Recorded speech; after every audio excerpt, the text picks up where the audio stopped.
Hey guys, in an attempt to keep things in a variety, I decided I'm gonna take this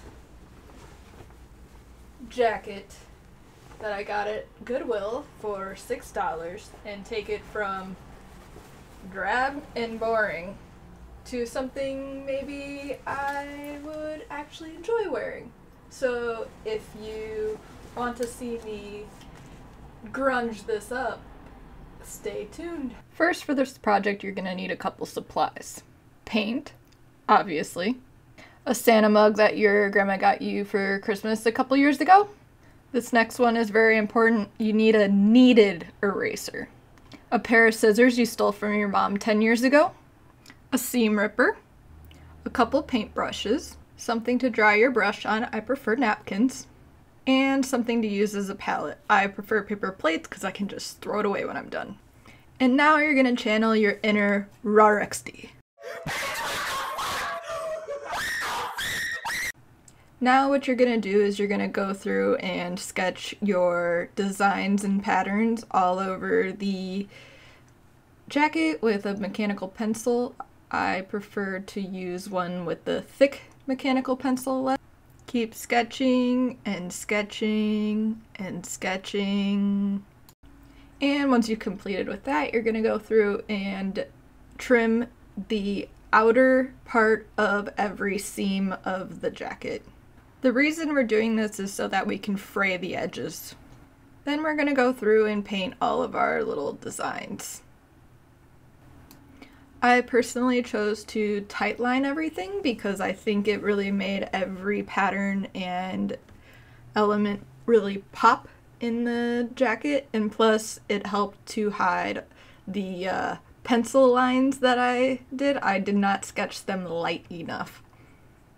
I went for a very rock and roll-esque scene style jacket with guitars and stars and skulls and crossbones and hearts and music, but you could truthfully do whatever kind of pattern that you would like. Get tired of painting? Consider ordering lunch. Realize it's too expensive. Head downstairs, make a cup of tea with your Keurig. I prefer to make chai tea, but you can choose whatever you like.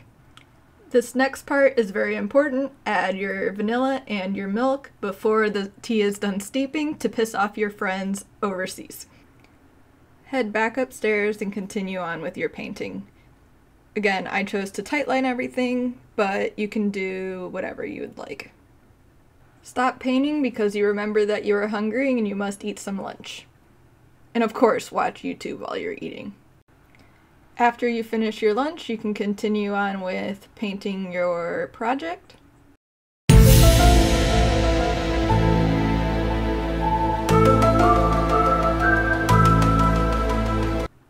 After you have completed painting your project, you will rip out all of the seams and fray the ends.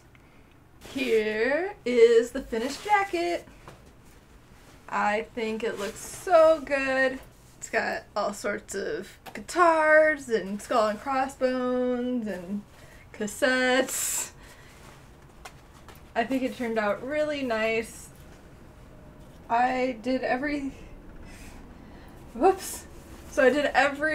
freaking part I could fray except the sleeves. I should have done those. But actually I kind of like it. So, what do you think? Would you wear it? And as always, a big thank you to all of my wonderful supporters who allow me to hone in on my skills and create wonderful things every single day.